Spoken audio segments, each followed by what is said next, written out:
And now to get started, let me introduce you to today's speaker. As a learning strategist and designer at ELB Learning, Ellen guides how team members across the company think about learning, organizational psychology, and technology.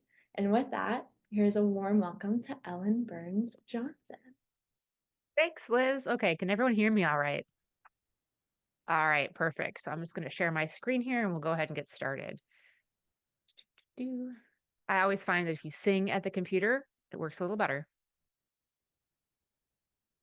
Okay, well, I'm really glad that you all joined us today. I'm hoping that, when we go through the session, we'll have a little bit of time for some audience interaction. We'll have some time where you will go to a mural and we're gonna sketch some things on a mural so everyone can see the thought process of other people here on the webinar. So we'll do some thought sharing, we'll do some story sharing, and I hope that we'll all leave a little bit more, a little bit inspired to do more with our learning strategies at our organizations. So today, we titled this session A Simple Scorecard, and we have a scorecard that we're going to share with you at the end of the session today. Leading up to that, what I'd like to do is talk through what learning strategy really means, because I think everyone has a different idea about what a strategy can be. And every organization will enact it a bit differently. And so I think it helps to do some definitions up front, and talk about what it means and also what's happening out in the industry from an L&D perspective. What are the current trends? What are people thinking about? And what are people typically struggling with? It's always helpful to know what other folks are doing so we can kind of benchmark ourselves and decide where we want to go next. And we're talking about strategy. Obviously, intuitive heuristics, kind of our internal feelings, are great for day-to-day life. Not so good when you're trying to guide a large organization. You want to have things that are more quantitative. And so the whole idea behind creating a scorecard isn't that it's, going to reflect the absolute truth of something, but it does generate dialogue, and it does provide a way to put things into a quantitative framework so you can compare apples to apples and have a more shared and level understanding of what people are thinking in the organization. So before we dive into it a little bit, just a little bit more about me. I have been in L&D consultant for about 15 years. I do instructional design, I've done curriculum design, architecture, learning strategy, and more. I love doing what we do. I love all facets of L&D. So you can usually get me to talk about anything for a really long time. I do also champion agile processes, so iterative practices and also the principles behind them. I have 2 dogs. Hopefully they won't make an appearance on today's webinar. And I do like playing video games and tabletop games too. Occasionally I make them. I think there's a lot of overlap between game design and learning design. And then there are a lot of things that both disciplines can learn from the other. So I like being in that space. I do have dogs, yes. um, okay. So again, today we're going to start by defining learning strategy. We're going to walk through a definition kind of piece by piece and really think deeply about what each part of that definition means for us as practitioners. We're going to look at the parts in the process. Then we're going to go to Mural and we're going to talk about kind of our own experiences and thoughts about putting together learning strategies or revising them, or how they're doing, how your organization is executing them. And then we're going to touch on maturity models, because there's a relationship between learning strategy frameworks and maturity models, but they're not really the same thing. Both can be valuable independent of one another.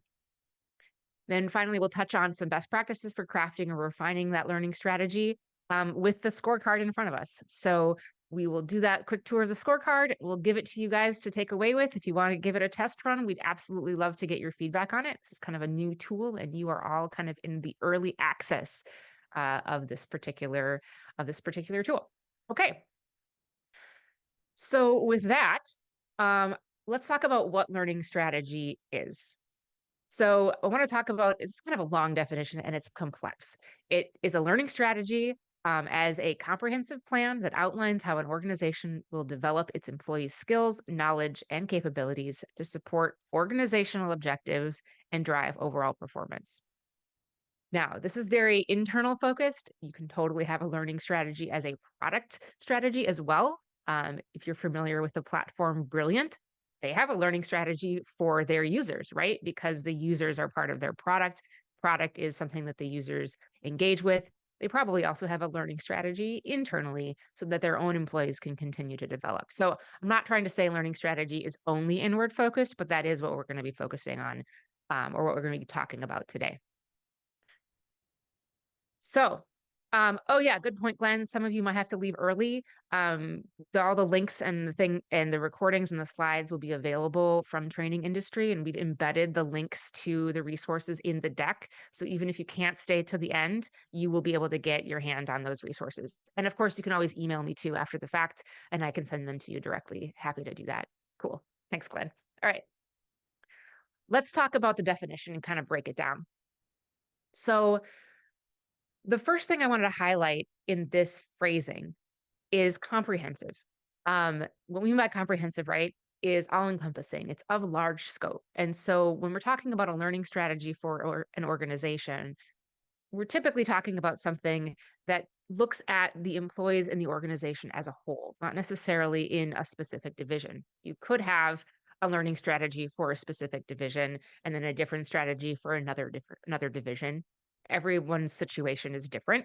But typically, when we're talking about something that's comprehensive learning strategy, we are talking about something that is looking at all employees in the organization and the overall strategy for all parts of learning and how those different parts fit together. So that's what we mean by comprehensive. It's very high level. And we'll come back to that a few times throughout the rest of the session. The next thing I want to talk about is plan, right? This is a quote that many of you have likely heard before, the idea that plans are worthless, but planning is everything. It's probably one of my favorite quotes about just business in general. And that is that it's a plan will tell you where you should be headed, but you're going to encounter things on the journey of executing that plan that will require you to change slightly where you're going, right? So it's not just the output, the plan itself, that's valuable. It is valuable because then you have that shared language, that shared document that everyone can refer back um, to as a starting point for additional conversations and more planning. It's actually the process where I think you get the most value. There's incredible value in going through the process of planning because simply by going through the process with your colleagues, your leaders, and the people on your team, you are going to create more alignment about what you should be doing in the now and in the future and how it should come together. So it's again, it's a plan. A learning strategy is a plan, but it really is, it represents the output of a process, and the process itself is also very valuable. Okay, talked about plans being high level. That's why the word outlines is in here. And the way I'm thinking about this is kind of like the way that we might use navigation on our phones. If we're using Google Maps or Apple Maps or whatever tool we want to use to navigate from one destination to the other, when you punch in your destination, the first thing that those tools do is they say, okay, you're going from this city to that city. And it gives you that little kind of line of where it's going to go. You're going to go through, if you're going from Minneapolis to Salt Lake City, you're going to be going through South Dakota, you're going to be going through Wyoming, and you're going to hit Utah. Okay, great. But at this level, you don't know, you're not seeing every single turn and curve of the road that you're going to encounter, right? That's too much detail for the information you need at this point. And so this is where a strategy should be looking. It should be looking at this high level kind of roadmap view. It shouldn't be giving you the turn by turn. That's not what we're looking at when we're creating a learning strategy. The turn by turn is going to be more of a design plan. How are we going to put this curriculum together? How are we going to make this course? What objective is going to align with which learning experiences and which modules, so on and so forth. The learning strategy is more about, okay, where's our starting point and where should our destination be? Okay, a couple more things as we dive into the definition. I highlighted both organization and overall performance here because I think that both of those terms are actually very interconnected. An organization exists for a reason, right? There is always a why behind the existence of an organization, no matter what type of organization it is. And sometimes that why is not very clearly defined. Sometimes it's clearly articulated, But maybe the thing that isn't clearly articulated is, or maybe the thing that's articulated, the reason why isn't actually what's happening on, in the day to day. It's not how people act, right? So thinking about why the organization exists is going to help you understand its performance, right? And vice versa. So the learning strategy is really all about enabling organizational performance. The reason why the organization exists, the reason why a bunch of people are working together towards a common goal. And this is an example of why the process of putting together a learning strategy can be so valuable because it helps you talk about these issues and again bring up areas where you might not be aligned. Last thing, we're highlighting these last two phrases here: skills, knowledge, and capabilities to support organizational objectives.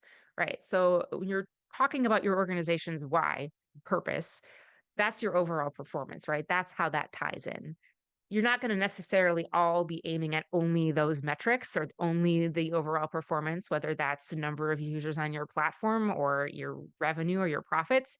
There are going to be objectives that you've used to break that down a little bit. And your teams within your organization, your different departments and divisions will likely have their own objectives in service of those overall performance goals. And so when we're looking at skills, knowledge, and capabilities as we're putting together our learning strategy, we don't just want to drive overall performance. We also need to be thinking about the objectives that we need to hit along the way or that we're aiming for in order to enable that overall performance. And so that's why I wanted to highlight this kind of as the last piece, that we're not only looking at the end result, we're also looking at the objectives that will help us get there. Okay. So I wanted to just also highlight skills, knowledge, and capabilities. I think skills and knowledge get a lot of focus in L&D. But I wanted to just for a moment and hear from you all in chat when it comes to capabilities. So skills and knowledge certainly factor into a person's capabilities, but I think there might also be some other factors here, right? So if you'd like, to add some ideas here, put into chat some other pieces of the puzzle, some other pieces of performance that factor into a person's capabilities at work. If you have any ideas for what those things might be, I'm curious to see what you have to do. Yeah, mindsets, I like that a lot. Experience, attitude, motivation, work environment, yes, and company culture. I'm so glad that you guys mentioned culture and attitude. Interests, context, yes. Oh, languages. Yeah, I like that. That's kind of a part of the environment and the context that someone's in. Manager support. Andrew, yes, that chat message threw me for a second. Andrew, yeah, Andrew might be a factor. Um, Initiative, agreement, yeah, alignment. That totally makes sense. A boss or a team that believes in them. Yeah, I think the the manager, a person's direct manager is often a huge factor in their capabilities. So I think you guys are all on the right track there. And thank you, Andrew, for being a factor in our success. Yes, leadership. Okay, so the um the the term that I use to describe the document that might contain these parts of a learning strategy is a blueprint, right? And that's a word that we use internally at ELB because, again, there are so many different ways that we could describe what a learning strategy is. We wanted to give it a term so we could just give it a noun. We could say this is going to be a blueprint. It's going to look at these things high level. It's not necessarily going to look at how we're going to source the boards and what, specific type of nail we're going to put into which floor, right? We're not looking at the interior design at this point. We are just looking at the structure. Um, what that means is there are a lot of things that a learning strategy is not. And these are still things that you will need to create as a part of bringing your learning strategy to life, right? You're going to need to make curriculum plans. You're going to need to do course outlines. You're going to need to make sure you have learning objectives and performance objectives. You might do a maturity model exercise to inform your learning strategy. And we will talk about that again a little bit later. Whenever you want to do a project and create something new, you're going to have to put together a project plan. You might have competency maps. Then you might have a design plan, right? So these are all different products of the L&D processes that are always at play. But they're not the things that go into a learning strategy, right? These are the things that we build after the learning strategy has been discussed or thought. And of course, sometimes we're building these things without a learning strategy in place. Maybe then there's a de facto strategy. But yeah, this is not the same thing. These are all different things that still need to be created when we're bringing our L&D vision to life. Okay, so now I'd like to do a quick poll because I'd like to hear from you all and just see where we're all at as a group. I want to find out whether your organization has a documented learning strategy. Do you have that blueprint? And it could be just one person's idea. It could be something that was the product of a group exercise. So go ahead and take a look at that poll pop up that Liz just put up for us and choose either yes or no, not sure, or working on it. I'll give And we'll everybody give everyone a for seconds. go ahead. Yeah, we'll give everyone a couple seconds to fill that out. Ooh, these are some good results. Here Kathy they says, yeah. All right, are. what do we got? Okay. I want to point out Kathy's hilarious chat message, which was, I put in yes, but it's an awful plan and needs to be fixed. I'm sure a lot of us can relate to that, right? It's never a process that really ends, right? It's iterative. But yeah, I'm sorry to hear you feel it's awful. Maybe we can help with that. Okay, a lot of you mentioned working on it. We have a few people that's not sure. 27 percent of people said no, and 29% of our attendees here said yes. So let's compare our answers to kind of the industry at large. So these results are based on a research from Brandon Hall.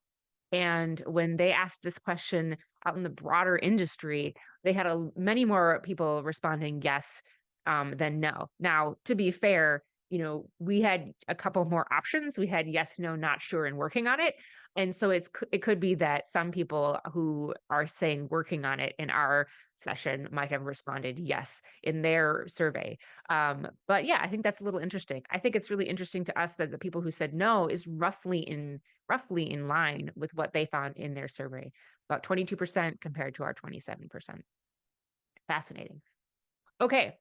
Um, in that study, the link down here, there's a lot of really interesting data in there. So if you want to take a deeper look at that study and the results, make sure to download the slides when you have a chance and go get those links and check it out for yourself.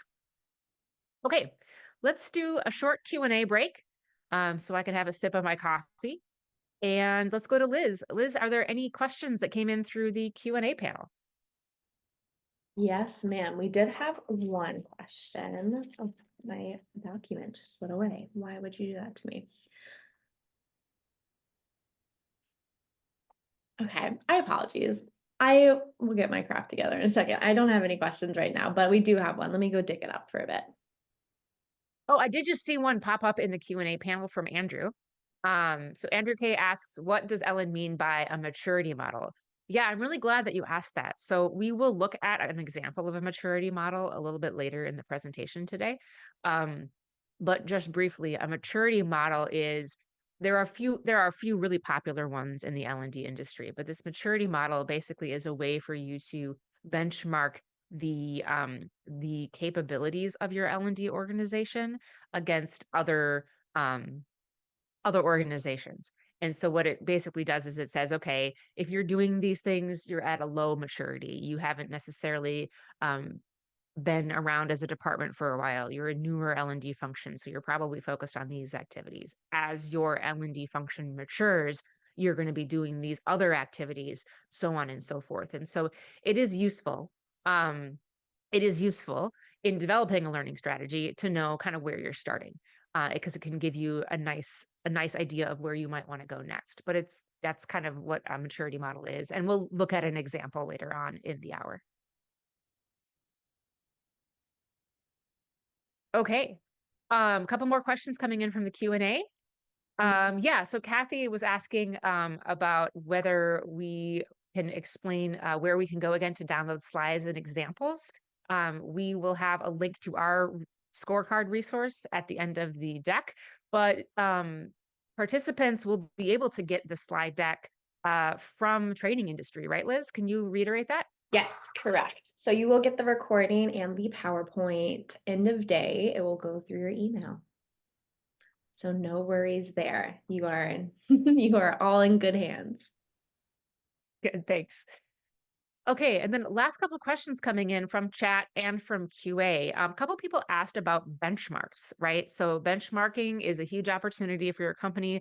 Will this webinar provide guidance? Um, yeah, I think there are a few different tools that you can use for benchmarking. So the tool that we're going to share at the end of the webinar today is a simple scorecard that's really intended for you to use casually with other members of your team, whether it's your L&D team or stakeholders more broadly in your organization. And it's really meant to kind of kickstart those conversations in a way that doesn't feel like a heavy lift. That's why we called it a simple scorecard. And so that can be a way for you to start doing some benchmarking. Um, if you want to go more in depth, then I would suggest looking at some of the tools from Cognota or Mind Tools. There are a few other um, maturity model and benchmarking uh, features or tools at the end of the deck that I'll call out. And those are a little bit more in depth, they're more intense, but that's another option for you. Okay. All right. So let's move on. We are now we're going to open up a new browser tab. Okay. So I'd like to take a little detour to Mural. And if you're not familiar with Mural, it's an online collaborative whiteboarding tool. And I use it all the time because we live in a digital world and it's nice to create the sense of a shared space. So what I'm going to do is I'm just going to take this link to Mural and I'm going to pop it in the chat, pop it in there a couple of times so that you guys can all get it. And what it'll do is it's going to take you to a mural where you will join that space as some sort of anonymous animal. And we're going to do a little bit of an exercise together where we kind of share what our thinking is and what our experience is and has been about putting learning strategies together. So I will share my screen, share the mural now. All right, I see some people popping to chat. We have a rhino, we have a cat, we have somebody who has a mural account. We have an elephant. We have multiple elephants. Exciting. Okay. All right. I'm going to share my screen now. So you can all see the mural. If you don't want to join the mural live, that is okay. Let me just switch over to the mural real quick. So those of you who don't want to join can follow along. All right. For watching the screen share, can you see a an online whiteboard with a lot of floating colored cursors? Is everyone seeing that? Okay, perfect. Okay, great. So let's start just with the mural test drive for a moment. You can use your scroll wheel to zoom in and out. So just want to make sure you guys have some basic user interface capabilities before we go into our little workshop session. You can click and drag to pan across the mural space, which is how we'll be moving from one question to the next. If you double click, it'll bring up a sticky note and a little pop-up menu where you can change the colors, you can change the fonts. So feel free to have a little fun with this today um, if you want to put all your sticky notes into the most 90s colors possible. I encourage that. And then if you want to just quickly follow me at any point, you can click on my avatar at the bottom, and then it'll do a follow. Yeah, okay. I'm gonna actually activate the feature where I hide non-facilitator cursors. So Dan asked about that. Is there a way to hide everyone's cursors on Mural? You might be able to see that at the bottom. Otherwise, I can just do that for you. So I think I'm just going to say hide non-facilitator cursors for everyone, just to kind of help with the visual stimulus here. But you should be able to see your own cursors, and you should be able to navigate it for that. So what we'll see now is a bunch of sticky notes popping up on screen without the cursor chaos that we saw a moment ago. Okay, so let's get started. Go ahead and drag your screen over, use that pan feature, and we're going to go to our first group question. So I put the definition we had of learning strategy here at the top. I'm curious, for those of you who have a learning strategy already or who have one in progress, what form does it take? Describe how you've documented your learning strategy. And haven't, if you haven't documented it yet, I'm curious if you have an idea about how you might document it. Is it going to be simply, a Word document or a Google document? Is it going to be something like this on Mural, where you've done some sort of concept map to connect all these different pieces together? Do you have it in a presentation so that it's easy to share at a moment's notice? Maybe you have a page on your intranet where everyone can go and take a look at it. Um, okay, yeah. Oh, this is great. Look at this rainbow. I'm so excited. It's a rainbow of L&D. Okay, what do we got popping in here? Word doc Miro. Miro is a nice one. If for some reason you don't like Mural, you can always go to Miro. They're very similar in their functionality and in the way that their names sound. Few people doing PowerPoints. Okay, great.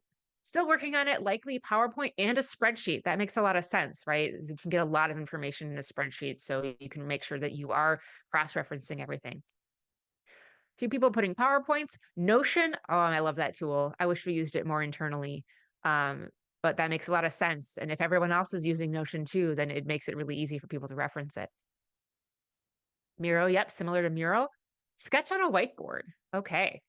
One-page document, PowerPoint, so it is visual too, in the LMS as a PowerPoint. I like that. That's really, really interesting.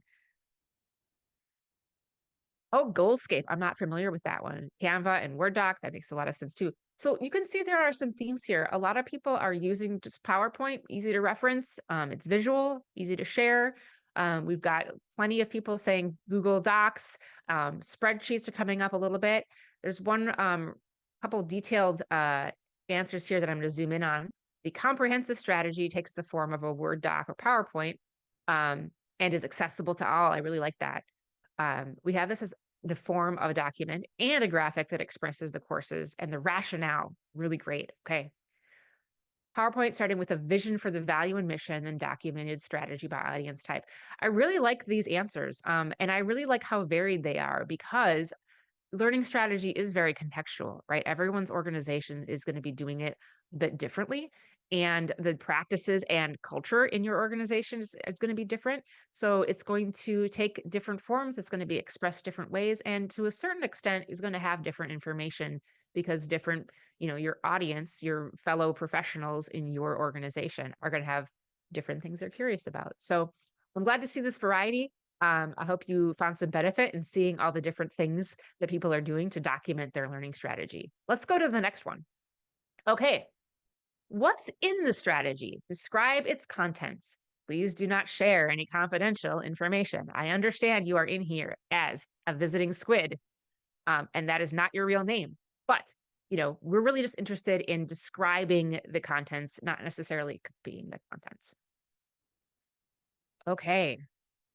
Got some good colors coming in here. Oh, you guys are getting really fancy with these colors. Look at this kind of like sage green up here. Oh, okay, that's a yellow. Never mind. I got too excited. Okay, ooh, data. Data is exciting. I'm turning my laser pointer here. Mission, values, goals, activities, and metrics. Oh, I really like this list.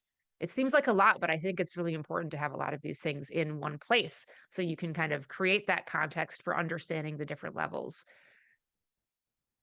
Okay, new hire plan. Yeah, this makes a lot of sense. I think if we do end up talking a little bit more about maturity models, this is going to make a lot of sense. LMS overview, leader responsibilities. Oh, I like that a lot, right? How do you create a strategy and then how do you make it happen? Well, you need to have good leadership and you need to stay aligned in order to keep it moving. Okay, I'm seeing a lot of people mention mission or vision, purpose. I think that's great. I like that consistency in that regard because again, um, the learning strategy is about alignment. The process and the product of the learning strategy is about alignment, and creating that mission statement or that shared vision is how you get that going. Okay, leadership focus, mission values. I'm also seeing a lot of people write data. Um, Mission and flow of work. Oh, that's interesting. Oh, somebody discovered the circle sticky. I'm impressed. Okay. Following a high level roadmap. I'm seeing a lot of people saying data, and this one I think says either data gaps or data and gaps. Both are important. Um, yeah, thank you, Daniela. Again, you'll get a link to the recording later. So let us know what you think when you have a chance to watch it. Um, so yeah, I think data, not necessarily, you don't necessarily have to have the data reported in your strategy, but what data do you care about, right? What data is your strategy going to focus on, and what data are you going to gather to so that you know that you're on the right track and you continue to be on the right track? Um, Goals and KPIs, et cetera, et cetera. This is fantastic. Okay. Swim lanes map of how training partners with other departments. Yeah, I like that. That's really good too. I am, I'm an agile practitioner. I love those swim lanes. Although I'm not a very good swimmer. Sorry, not in real life. Okay. Oh, this one's interesting too. We have onboarding plans specifying what to do when, but it doesn't work every time. Yeah. Okay. So this is kind of where we're thinking of an emerging maturity. So I'm curious about where you might start with that, and I hope the tools that we share today are going to be helpful to you. Okay. Zooming out again. Um, yeah, some really interesting themes, but also some really interesting variation. So I'm seeing patterns here, but then also some variation, and that variation is okay. Again, right? Like it has to serve the needs of your organization. And every organization is different. So it's going to take a little bit of a different flavor depending on where your organization is in terms of its L&D maturity and what kind of learning your audience is looking for. Okay, next one. Some of you guys already got a head start. Feel free to take some extra time to do some creative styling if you'd like. How often do you review or revise your learning strategy? If you don't have one yet, how often do you think you should review or revise it? Probably going to sense a theme here. There's no one right answer. I really just want everybody to share a little bit so we can get a sense of what that variation looks like. Okay. So I'm seeing, as we're kind of typing things out here, I'm seeing revise on a regular cadence with insight from stakeholders annually. I like that. I like that. Annually with ad hoc minor updates. That makes a lot of sense, right? So like an annual, more formal review process to make sure that the revisions and the review gets the attention that it needs. But that doesn't mean that it's frozen in time for the rest of the year. I think that's really good. Biannually for some, annually for most. That makes a lot of sense. Quarterly for now since it's new. Yeah, that makes a sense. That makes a lot of sense, right? If it's new, you're going to have tons of insight and feedback and ideas at the beginning. When it's been in place a little bit, those revisions are going to be a little bit less frequently. So it's not like you have to stick to the same timeline all the time. Marlena, thank you. I agree. This is an engaged group. And, great color sense also, if I might say so myself. Lots of jade. I'm really digging that today. Oh, this is fascinating. So I'm seeing a lot of people say quarterly, annually, and then also every other year, right? Um, and and then we have one person, our we have a visiting fish down here who says, I truly don't think my company has revised the learning strategy in years. Ugh, really should be done every year, should track what to change throughout the year. Yeah, I think a year is a pretty comfortable, like regular cadence. If you're first developing it, then maybe do it more frequently quarterly. But also, those conversations, those can be pretty intense, resource intensive, and it takes a lot of emotional energy to get through those conversations and get aligned. And so, more frequently than quarterly might be a little much. When you're creating your first draft, you might spend maybe a few weeks in different workshops putting it together. What on a revision schedule, you need some time to let things play out so that you can observe its impact and how it's working. And then you can put together, your team to do revisions. So I think that makes a lot of sense. I really feel for our visiting fish, though. I don't think visiting fish is alone in this experience. We all, I'm sure, know and have felt L&D get the squeeze from time to time. But, we'll keep fighting the good fight. And hopefully, you know, talking about learning strategy can help highlight where L&D can add more value to the organizations. Oh, okay. So Glenn added one more thing to the chat while I zoom out here. Glenn said, the strategy is reviewed in preparation for corporate goals, which I really like because yes, the learning strategy, its goal is to serve the learning, to create alignment across the organization to make L&D's job easier. It's to serve the audience, but ultimately it's to serve the goals of the organization. So it totally makes sense that when those goals start to shift, as they frequently do, that the learning strategy will need to flex in response. That's really interesting. Okay. Thanks for sharing that, Glenn. Okay, last question. We will do this can be kind of a short one. How long did it take you to put together a first draft?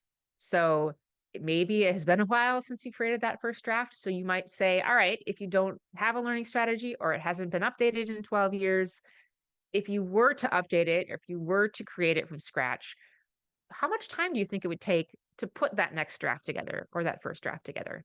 And I'm really curious about your answers to this because I think when you haven't done something in a specific context, it's really hard to estimate how long it will take.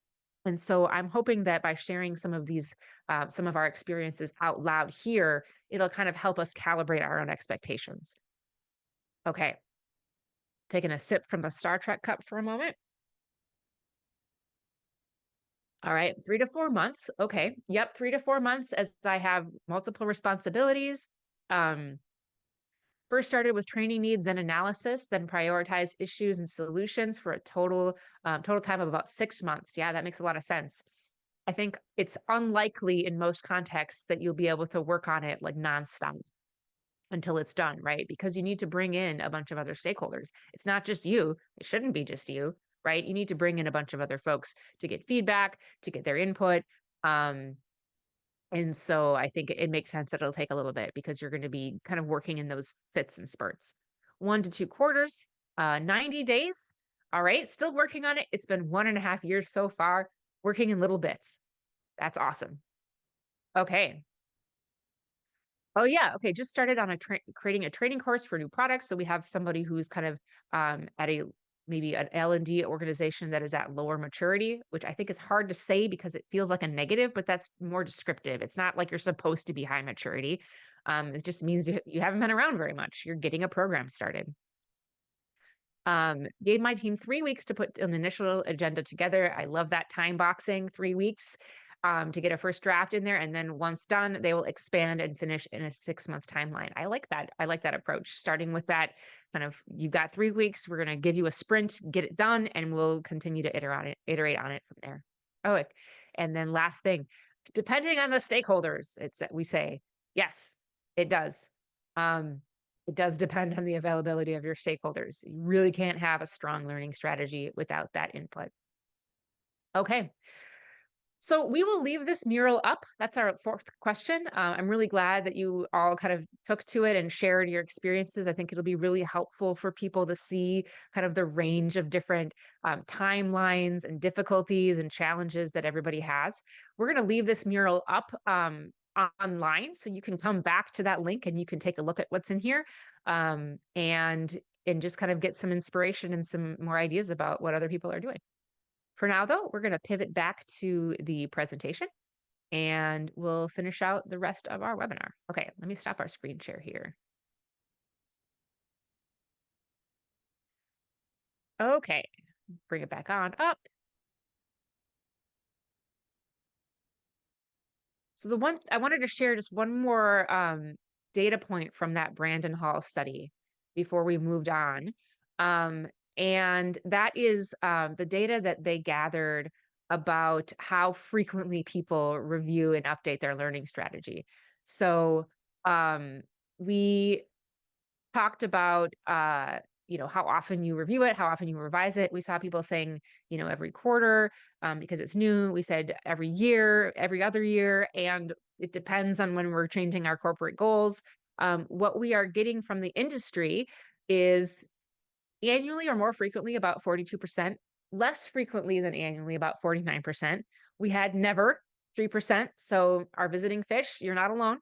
And I don't know, which I think should probably just be never.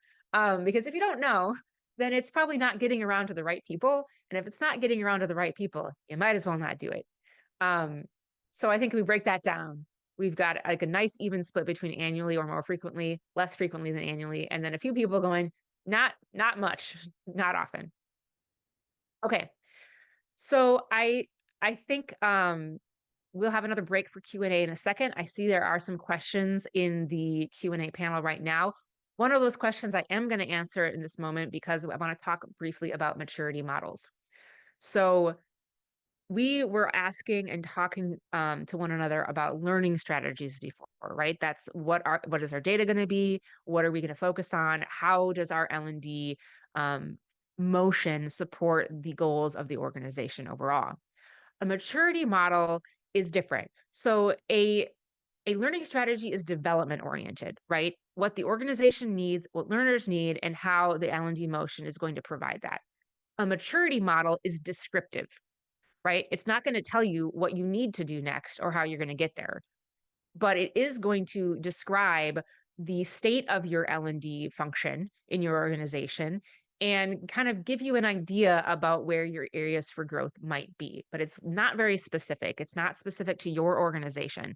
It's put together based on a lot of experience working with many different organizations, and there are a few different models out there, which will be linked in the deck that you can download when you get your email from Training Industry later today. And some of the ones we've linked to include the one that I'm showing on screen right now, the maturity model from Cognota. There are also really popular ones from Deloitte, from Bersin. There's one from Acorn. Some of these come with actually tools that are online. You can go and answer a questionnaire, and then it'll give you this very rich kind of benchmark about where your L&D organization stacks up to others in the industry, or where it stacks up, at least in the context of that specific model. And so we wanted to make sure you had access to these tools, because I think that doing a maturity model assessment can be really helpful in informing your learning strategy and kind of sharing your perspective with other folks in your organization. Hey, I did this. It looks like we're reactive. I'd really like us to get to more of a managed level, right? So it's another way of kind of creating that shared vocabulary. One of the drawbacks is some of these tools are very time consuming to produce. So I think the one from Mind Tools is the most comprehensive one, but it's going to take you more, it's going to take you more than an hour to do. And so it's kind of hard to get multiple stakeholders to go through that with you. And I think that's one of the key benefits of some of these tools is to have multiple stakeholders do it so you can explore the differences and the similarities. So that's why we put together a simpler tool to kind of kickstart those conversations and get some momentum. If you still want to do these too, absolutely, super, super valuable. Um, these can be super helpful in guiding your strategy and your investment decisions. But it's not quite the same thing as a strategy, right? This is something that informs your strategy. So I hope that answered some of your questions about maturity models.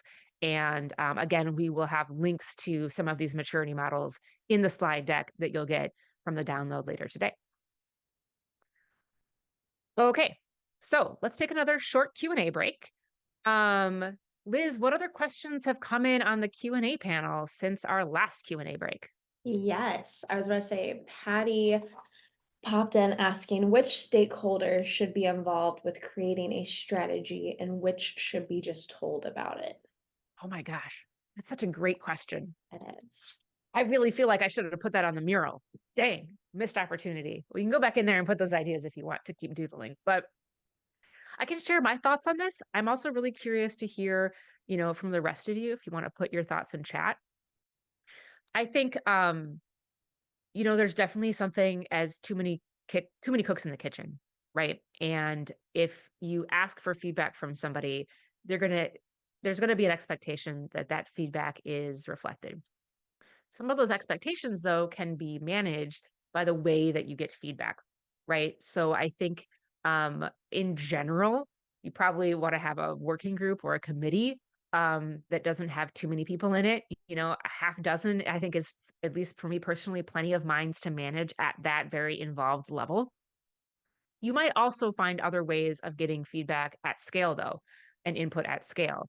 And some forms and some surveys are, I think, a really helpful way of doing that because it's more distant, right? It kind of creates a sense of anonymity, where you're asking for input, but you're not necessarily committing to reflect or to actually execute that input. Um, so I would say, you know, that's kind of when it comes to numbers and scale. As far as who's involved, I think that question really needs to be guided by your thinking on your company or organization's goals. Who is responsible, for those goals or the key parts of those goals, and also the learning audiences that you serve, right? So, like the department heads, the directors, the VPs of different or parts of your organization where your learners exist. If you can get their input on the learning strategy, that's going to help point you in the right direction, and they'll appreciate being involved in that process for sure. And I was about to say, with that as well, I think, we just did this like really fun exercise. And there was another question like, how do I balance creating that learner friendly programs while also hitting company performance goals? So, kind of in the same kind of boat of how do we get that accepted throughout the company when it's so fun and friendly? Oh my gosh, I love that question. So the question is about balancing learner-centered approaches um, to L&D at scale with company goals. And ideally, if we have a nicely aligned learning strategy, it's not a balance, it's one and the same, right? And that's incredibly difficult to achieve.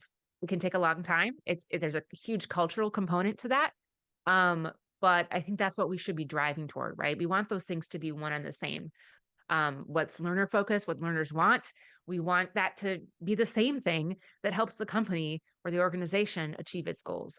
And I think a big part of the value that L&D brings to the table is having the language and the processes to help an organization align those things over time. It does take time, but working through the process is valuable and will, if we keep at it, will get us there. And at that point, when you have that alignment, it's kind of, if you're doing a tuning note in an orchestra and everyone's hitting the same frequency, you get all those great overtones and this rich sound. And that's kind of the experience that we're aiming for with our organizations. Perfect. I know we have a few more questions, but it's a short Q&A break, so we'll hold it off for the Okay, end. sounds good. Yeah, I know we have about 15 minutes left. So we'll keep moving. And for these last 15 minutes, what I wanted to do is kind of just take us through the scorecard and just kind of the exercise that the scorecard that we put together brings for you to use. And just a couple tips about when you're doing this exercise, what you should keep in mind. So when you're doing your L&D strategy, it's really about, it's about the process, it's about the metacognition, and making sure that you're kind of focused on what's currently valuable so that you can make sure that you are activating what you've already got in service of going where you want to go. So focus on what's happening now. When you're answering those questions, talk about what's happening now, because only from having a really clear understanding of where you are now can you make a good, roadmap like we saw in Google Maps to where your destination is going to be. If you don't know that you're starting in Minneapolis and you just say, Minnesota, well, then your roadmap might, your drive to Utah to Salt Lake City might take you 20 hours or 18 hours or 30 hours, depending on where you are, right? So be really specific and honest about where you are starting from. There's no right place to start from. Every organization starts from scratch. So you are at the right place for your organization right now. But obviously you want to improve and grow. So that's what this is all about.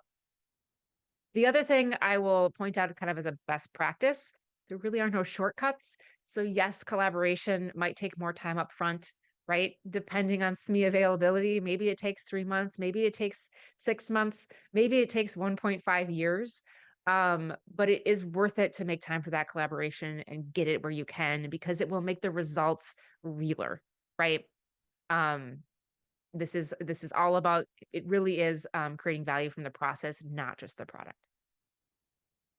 Okay, so the simple scorecard that we put together for you today, that we're going to share, is an early access version.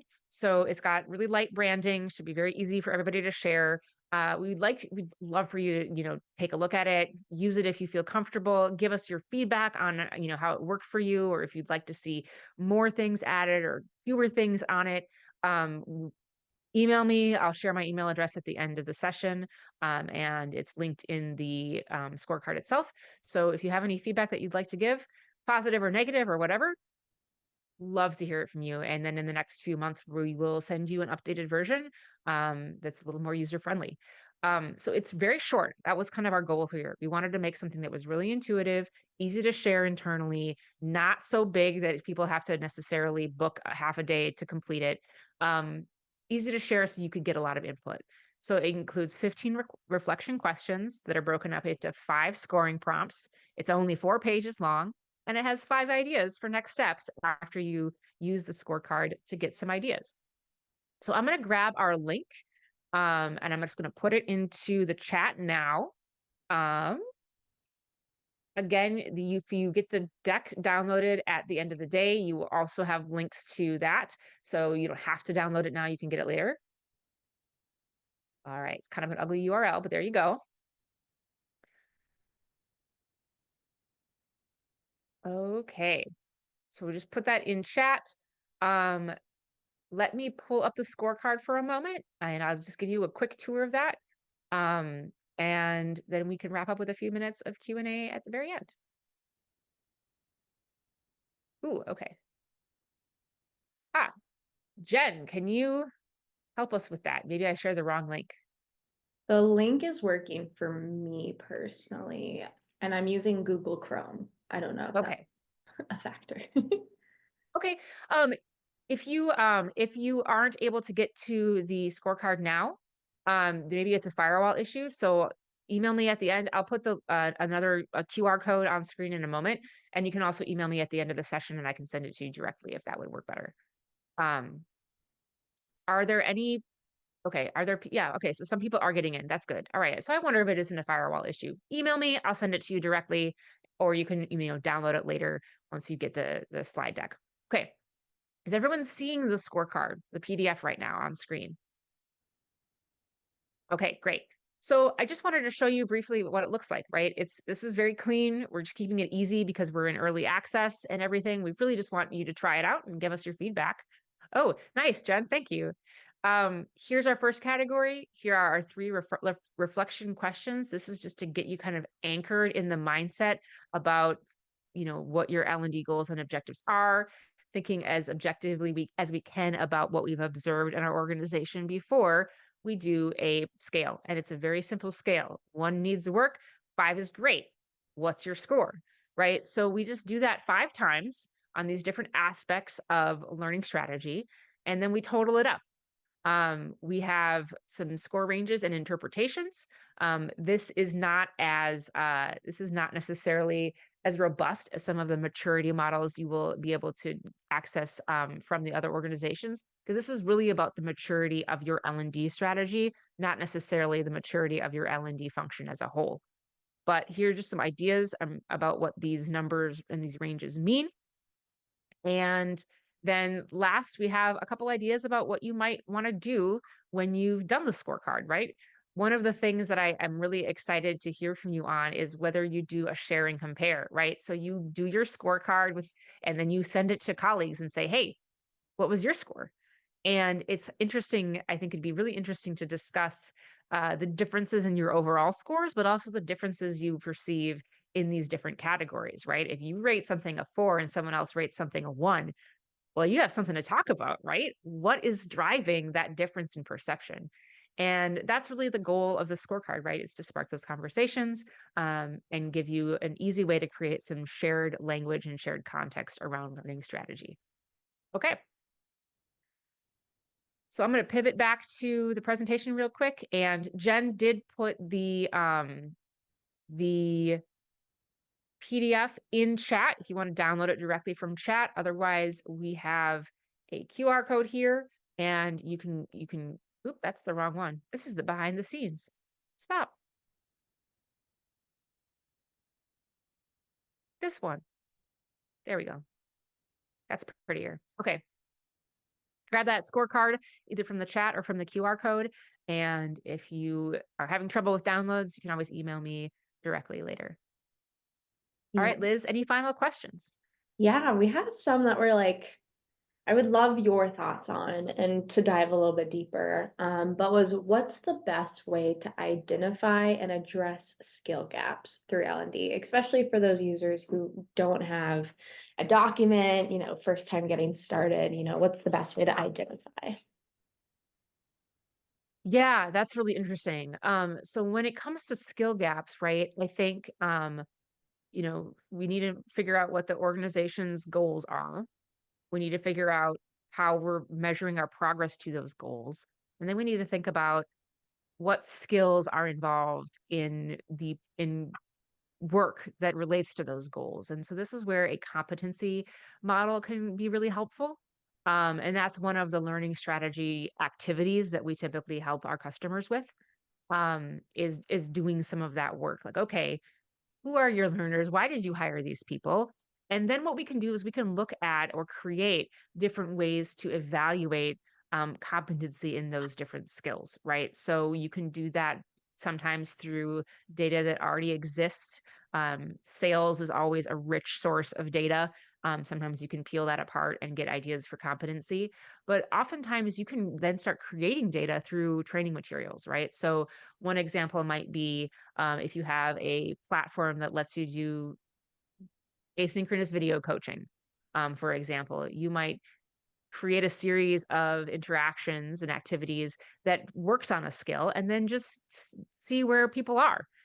Create some diagnostic assessment.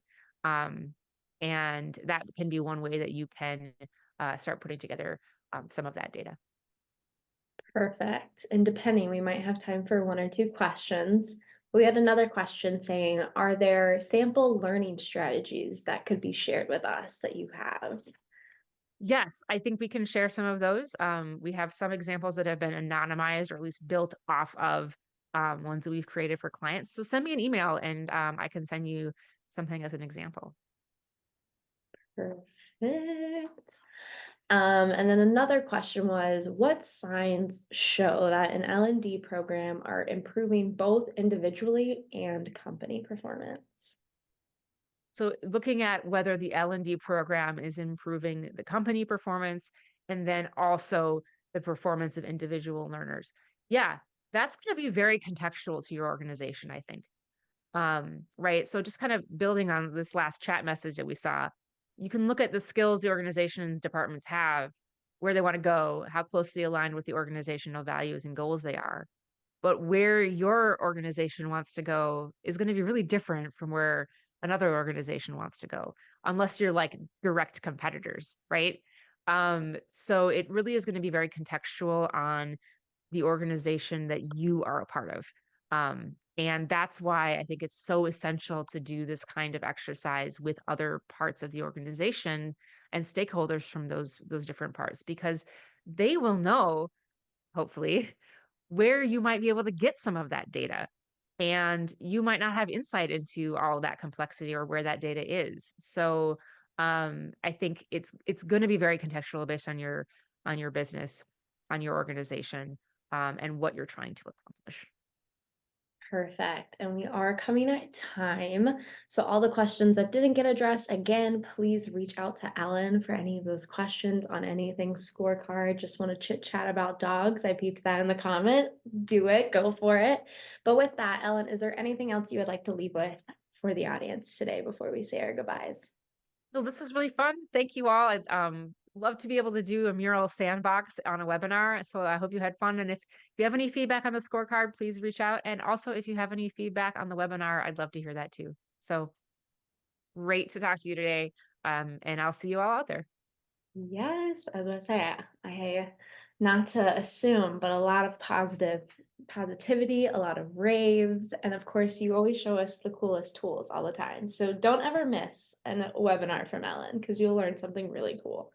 Um, so yeah.